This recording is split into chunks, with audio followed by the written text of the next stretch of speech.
Hello मेरे प्यारे दोस्तों। और जब बात कभी सीएच डिपार्टमेंट की होती है ना, और पीएसयू या गवर्नमेंट जॉब की बात होती है, तो हमेशा सीएस के बच्चे ये सोचते हैं कि सर मेरे लिए गवर्नमेंट जॉब है कि नहीं है तो कितनी वैकेंसी निकलती है, क्योंकि किसी पीएसयू के अंदर कभी 4, कभी 5, कभी 10 नंबर ऑफ वैकेंसी जो है वो बहुत कम होती है।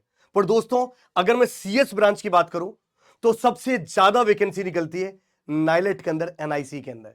और इस बार भी अगर मैं बात करूं तो अप्रोक्सीमेटली 600 के आसपास वैकेंसी निकली थी। और सबसे खास बात है, साइंटिस्ट का पोस्ट मिलता है और सैलरी अच्छी खासी होती है।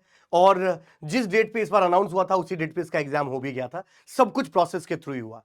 दोस्तों, जो एग्जाम हुआ था उसका रिजल्ट अनाउंस हो चुका है और ये रहा पोर्टल calicut.nilet.in NIC23 का ये रिजल्ट है आपके पास। और आपको पता है कि साइंटिस्ट बी राइट के लिए वैकेंसी निकली थी, साइंटिफिक ऑफिसर के लिए निकला था और टेक्निकल असिस्टेंट ए के लिए इतनी वैकेंसी निकाली गई थी इन पोस्ट के लिए। इनका रिजल्ट डिक्लेयर हो चुका है दोस्तों, और ये 12 दिसंबर को पेपर हुआ था। इसी के अंदर आप जाके देखोगे तो ये दिखाई दे रहा होगा, provisional list for the shortlisted candidate for the post of scientific technical assistant A in the national information centre against advertisement of NIELIT NIC 2023। इसका वैकेंसी रिलीज हो चुका है।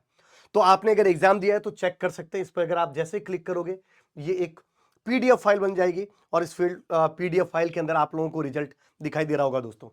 टोटल 8 पेजेस है और कितनी टोटल निकली है वो भी देख लेते हैं एक बार। आई 329 टोटल वैकेंसी रिलीज किया गया है और टोटल लिस्ट आउट किया गया है जो स्टूडेंट का सिलेक्शन हुआ है। राइट, रोल नंबर भी, एप्लीकेशन नंबर भी और नाम भी दे रखा है जिन इनका सिलेक्शन हो गया दोस्तों। तो आप एक बार जाकर चेक कर सकते हैं। इसका लिंक जो है वो इस वीडियो को मैं डिस्क्रिप्शन में भी अवेलेबल करवा दूंगा ताकि डायरेक्टली आप क्लिक करके यहां पे जा सकते हो।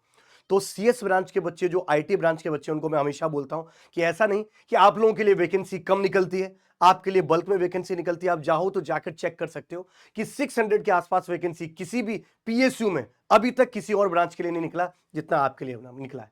तो इसी तरीके से जैसे नाइलेट हो गया, इसी तरीके से इसरो हो गया, डीआरडीओ होगा, बीआरसी हो गया, डिफरेंट डिफरेंट ऑर्गेनाइजेशन है जो सीएस ब्रांच के बच्चों के लिए भी वैकेंसी रिलीज करती है दोस्तों।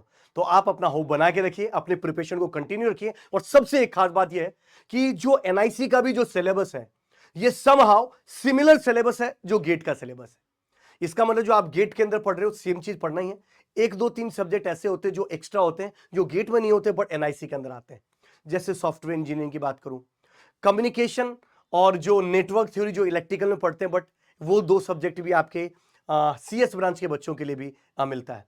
और वेब टेक्नोलॉजी करके एक सब्जेक्ट है, क्लाउड कंप्यूटिंग करके एक सब्जेक्ट है जो आपको इसमें देखने को मिलता है। बाकी के सेम सिलेबस है जो सीएस का सिलेबस है।